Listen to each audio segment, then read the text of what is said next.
Hello, everybody. We are live. This is your host of the 760 Shop Talk Sports Big Law, and I'm here with my man, Frank Maloney, the legendary Frank Maloney. I can tell you, folks, I'm going to tell you this. Trying to get him on here is like pulling freaking teeth.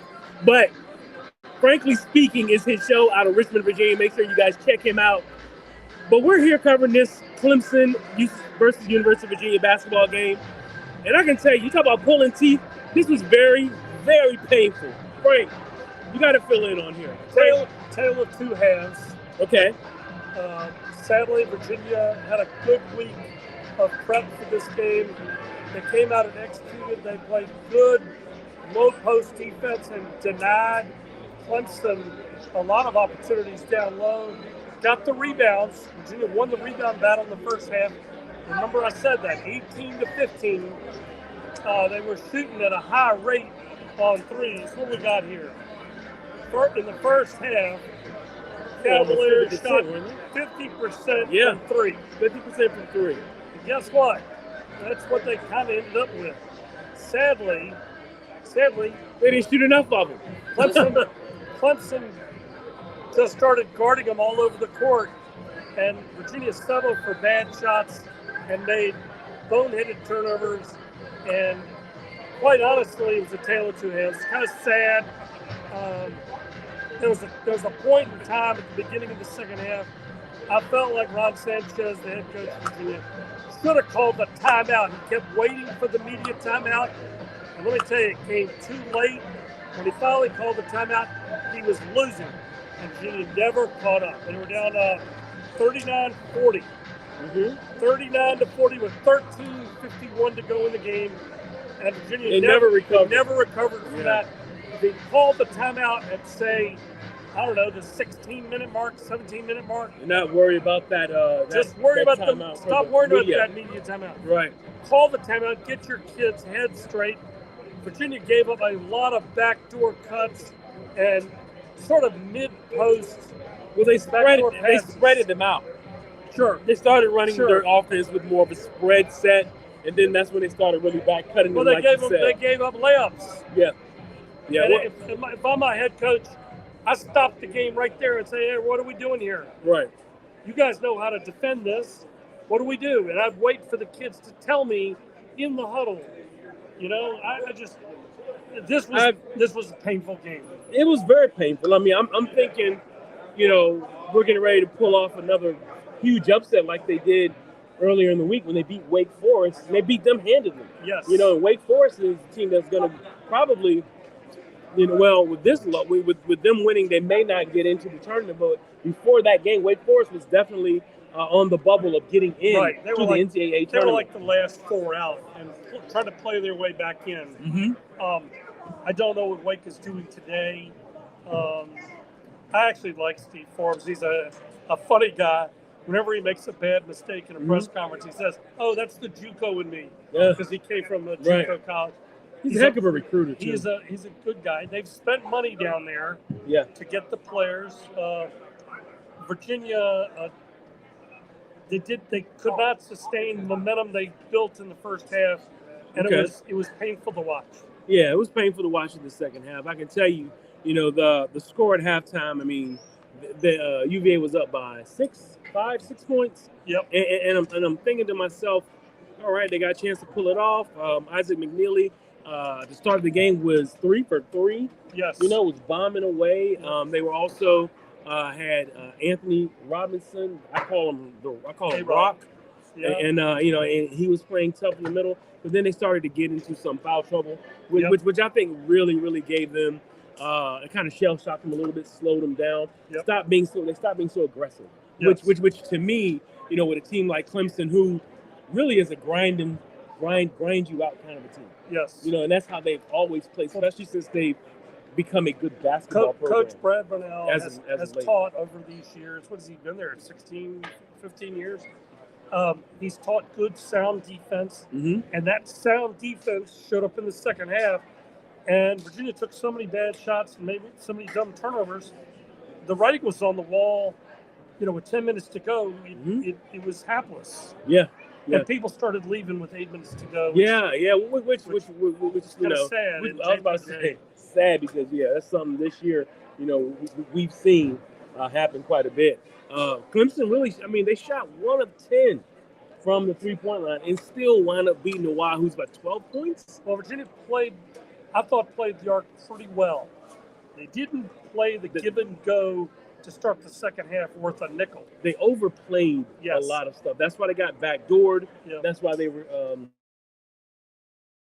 They had a lot of easier baskets going towards the rim. Another thing is we didn't finish. Our guards didn't finish at the rim. Now McNeely had a very bad half. In the second half, he kept trying to drive baseline from the corner of the court to the basket, and he just does not have that reverse layup in his left hand.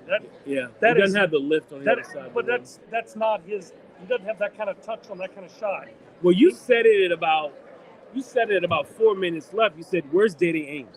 Dede Ames has not been the focus of the offense, which they needed points. Like when they were down, like you said, they were down by a point. And stagnant. And totally stagnant. Dede is, I've been saying this. He's like their poor man's Kyrie, and Rhodey's like the poor man's Luka. Their style of play where you gotta let Dede go sometimes and let him just do his thing. He didn't play that many minutes. I was noticing that, and I wondered what the theory was. I guess it is. Senior day was celebrated day with Tane Murray. Yeah. And I respect that, but at the same time, I'm trying to beat Clemson. And in the first half, Dede only played 12 minutes and 42 seconds. Yeah, that's not enough. He needs 15, 16 minutes. At least. And but for him to be the kind of scorer that he is, he needs more time. He didn't get to take any shots in the first half. No, and then he scores. In the second half, when it was obvious that the Cavs were flat and stagnant and the other team was taking away the things that had worked in the first half. Right. There was no answer. Dede could have been that answer. And again, not to bash on Sanchez because this is a tough job this year. And let's give him credit. Chris, West, you're supposed to be here, dude. You're one of the guys. He's one of the guys who was part of my crew back in the day. He said Sanchez needs to go. Who's making excuses for Sanchez? Well, I would just say this. Who's making excuses for him? Nobody even mentioned Sanchez today. Let's face it. In the last month and a half, this team has looked like a pretty decent basketball team. Yeah. Now, it took them a long time this season to get going. But I said at the beginning of the year on Who's Talking, my show, I said, this is going to take all season for them to round into some kind of form because there's so many new parts. The Jalen Worley character that came in, practiced for a month, and then left and went to Gonzaga. Mm-hmm. I hope he stays there forever. Goodbye. He took all those minutes at the point, and Virginia was left. But not only that, you can't get Chris Bliss on the court either. Well, the guys had the mystery injury that allowed him to be a non-practice player.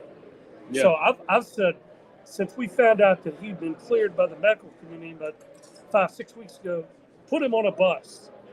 If you're not out of town, if you're not going to play for me, you're certainly not going to benefit from more education and more medical help. Virginia spent a fortune on Chris Bliss. We rehabbed him. No, by the surgery and all the other stuff, and the guy won't even practice. At a position of serious need, point guard. I would have had a very frank conversation. You were either going to practice with us and get ready to go play, or you could start packing your bags. Okay. Scholarships and NIL and everything else. Come on, help the team or say goodbye. Right. He's been in no man's land all year. He's been on the team for 2 years and hasn't done a thing. Yeah. That's a killer. Yeah. Well, it was a surprise, definitely this year, for him to not even log any minutes this year. There was a buzz about him. There was definitely an expectation. A creative player. Creative, explosive, bigger point guard, which, a player, supposedly of what his stature is supposed to be, is exactly what this team has been missing. Let's play devil's advocate. Your buddy Chris West, who wrote in, and I get that. I hear a lot from folks down in Richmond about needing to go. the fact of the matter is, you could end up with a Dave Leto or a Pete Gillen. Okay. And then what happens? You got half empty arena. Yeah. JPJ becomes what? Wake Forest. Yes. From which was really sad. That was My thing is this: if they can keep the team together, get Gertrude healthy, convince Chance Mallory to come play. He's right here at Stab and has made it known around town that he likes Charlottesville and he likes UVA. Here's your little dynamo point guard, right? Mm-hmm. So in your mind, you're thinking, hey, we need you want to give him one more year. Let's work on the talent first. Is that what yes. Because you're saying, because I mean, a young team. You guys know how. I'm just saying it's a young team. You guys know how it goes. If a coach leaves, the kids are gone. Yes, they're all gone. Goodbye. And guess what? If you have to replace the assistant coaches and the head coach, you're going to pay out some money. Yeah. You're going to pay out some money. And you know what? Virginia needs money for football, folks. Chris is also saying that he's moving closer to Charlottesville next week. He said Bliss needs to have his scholarship pulled. He also chiming in. Smart is very interested in the job. Yeah, you're right. You're right. So of course Shaka he is. Smart. Yeah. Sure, Shaka would love to be in the JPJ. Well, there's a lot of coaches. Well, also doesn't necessarily mean Shaka is the answer though. But also you got to think about this.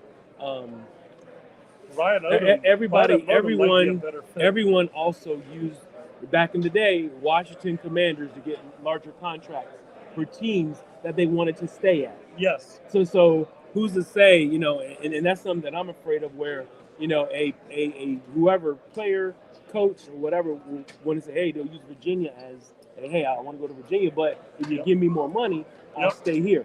That is a real thing. In the sports world. Agreed. There's no way you can argue that. But yeah, I've heard Shaka is definitely interested in the job. I will tell you, before I go out there and want to throw $5 or $6 million at a Shaka Smart, I'd rather see if Ron Sanchez, Jason Williford, and these guys can hang on to what they've got, get Gertrude healthy, because we know he's a player. It's going to take him a little while, right? Get this Chance Mallory in school and on the team, and then if anybody departs, go find a great veteran replacement. Okay, right. There is talent in this team. Okay? Yeah, there's some talent. Okay, this whole thing was dumped on Ron Sanchez very last minute. Yeah, weeks before the season. Well, he had no idea it was going to be this year. Yeah, he thought he had at least another year. Right. And trust me, that was a big deal. He got caught off guard. Rob Gress says that's a settlement mentality. Yeah. Well, that's and it may be, but we also got to understand. I was always told when I was younger, growing up, there's something that there's a trait that you need to grow up with, and it'll take you a lot farther than it would than being so super ambitious. It's called self-awareness. That's good. The self-awareness is more important most of the times than being so ambitious, because you have to know who you are in your skin and what kind of program you have. This is what I'm saying. Yes. Okay, so people saying, get rid of this person, get rid of that person, or go get that person. What makes you think Virginia is so appealing to some of these higher-end coaches? Because number one, you have to deal with admissions, so you're not going to get... And Shaka has not had to deal with that. When he succeeded he was at Texas, he was at VCU? When he succeeded at VCU and Marquette, I'm sure he was able to get every kid into school. Sure. He's never had to work in this environment. And a lot of those kids at VCU are not UVA kind of kids. I'm going to tell you that right now. Ryan Odom, to me, is a little bit more interesting. No, but I'm still not going to, do backflips. I mean, I think he's an intelligent coach. He's done very well this year with VCU. They're going to be representing their conference in the NCAAs. Okay. So we're not going to be able to talk to him until way down the road. That's true. That's true. And that's a factor in this. Yeah. None of this plays well for Virginia's situation. None of it does. Virginia's Sanchez thing, or trying to get some of the other guys to come here. And you know what? You also got the situation with women's basketball. she has not had some stellar season. But she's way ahead of the game for where they were. See, they're coming out of the dungeon. They're the worst team in the ACC 3 years ago before she got here. I know. So she's Coach on a different trajectory. Coach Mox and her staff, in some respects, have done fine, but there's other things. I don't think she's going nowhere for a while. Well, we'll see. I don't know. No, she's not doing 500 in the ACC yet. She's right about there. She's not there yet. Not right now, but they're 14 and 15. They're like what this record is now. They're close to that record, but they're also digging out of the basement, and she's gotten talent. Mm-hmm. A couple 5 stars here and there. Well, Kymara is a player. Yeah, absolutely, and she's a program builder. She's a cornerstone. She's a star. Yeah, and she's a sophomore. So let's see what happens with her junior year. And she loves it here as well. She's a local girl. She likes it. Yeah, so you're going to have other talent. But just like last year, players came here. But overall, my point is Virginia does not have some gigantic war chest. Okay? And they're going to need that. They're going to need that war chest for football. They don't. What I'm saying is that even if they did have it, they wouldn't spend it the way that people think an Alabama would, or a Ohio State would, or Tennessee, even if like that. we or do. Carolina.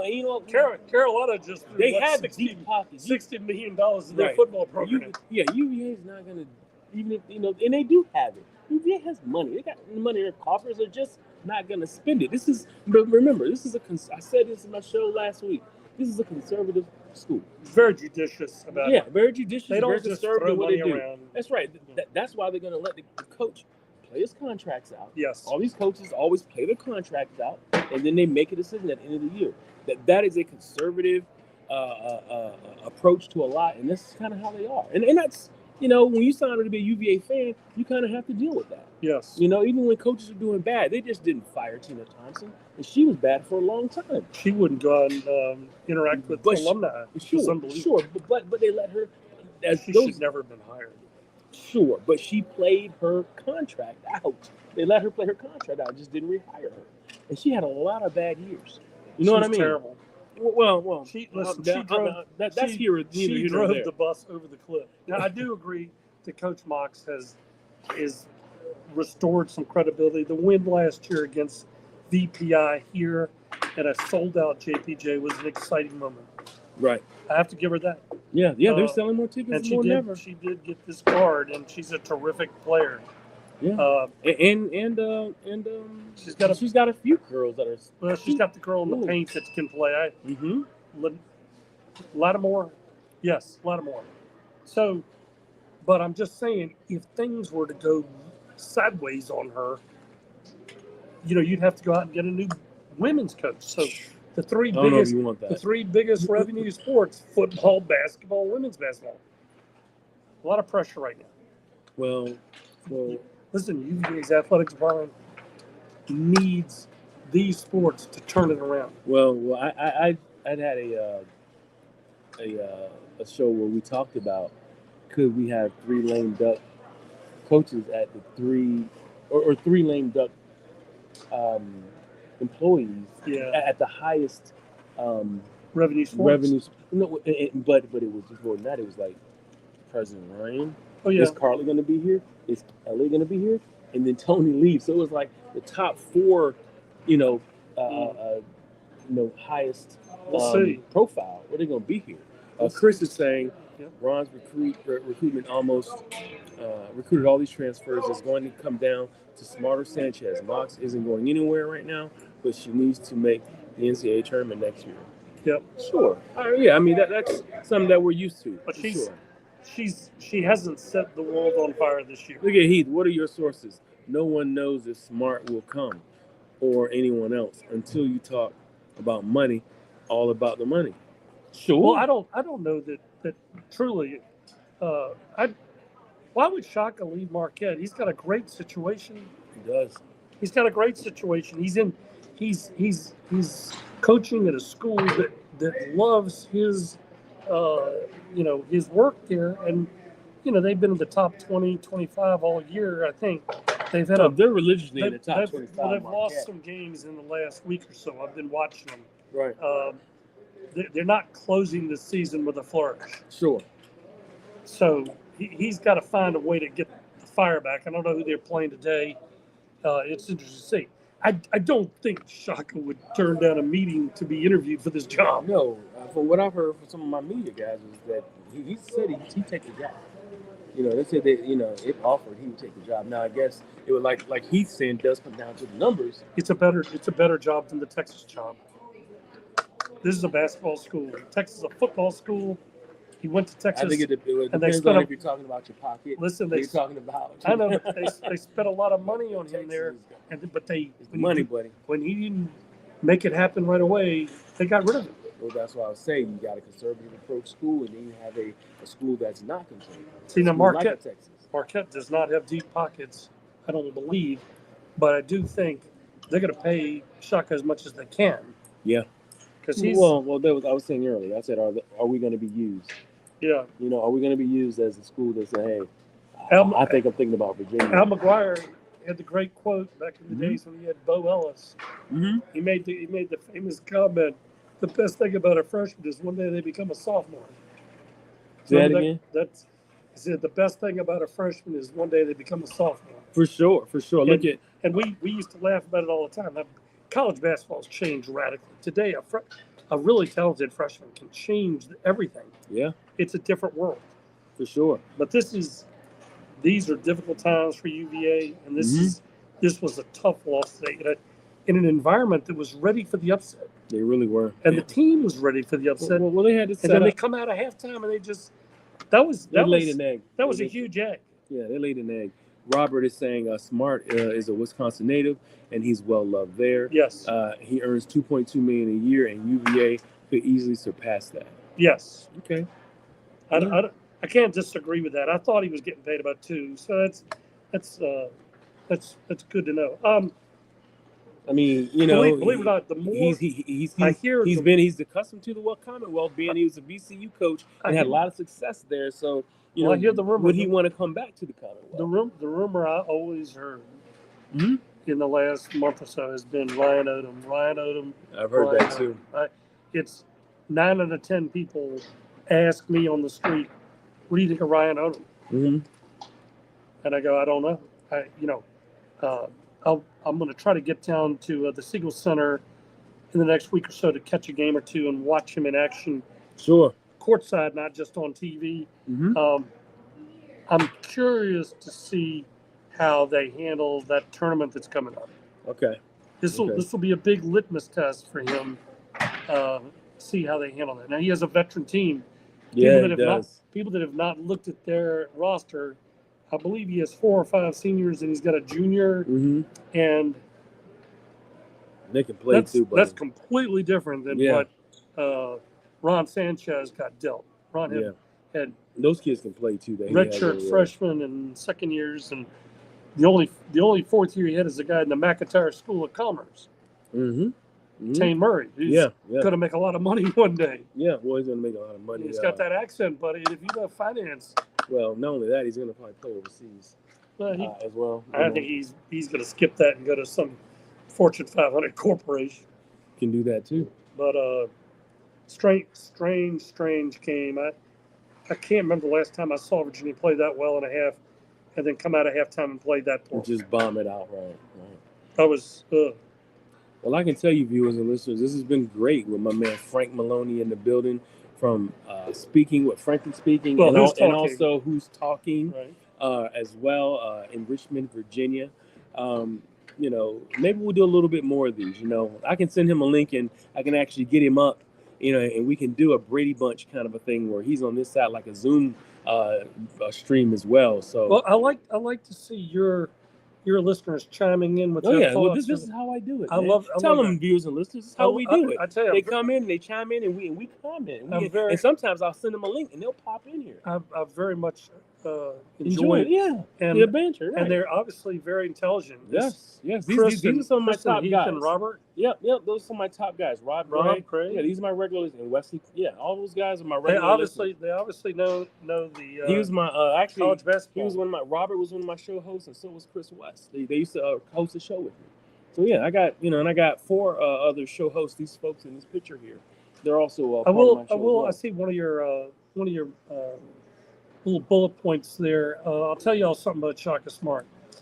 Shaka is a very clever defensive coach, well. Yeah, and he believes in pressure all the time, whether yes, he it's does. full court or half But court. you got to have the athletes. You got to have 10, 11 guys. You got to have the athletes. And you can't to press. You got to have guys who can run, jump, long arms, and athletic, change direction yes, in a hurry. Yes. Now I will tell you that has not been the case in this building ever. When have we ever? I was about to ever. When have we ever the had team that won the national championship couldn't do that. No. DeAndre could have done it, but he'd have been the only But he's one. the only one. Yeah, he's the only one. I will say that's a concern. The other concern is Shaka is not the guy with the dry erase board diagramming the offensive plays in timeouts. His assistant coaches are always doing that. Well, that's what they do here. And I will tell you, I'm very suspicious of that. Mm-hmm. That doesn't mean I'm right or wrong. Okay. I will just say I'm a little suspicious.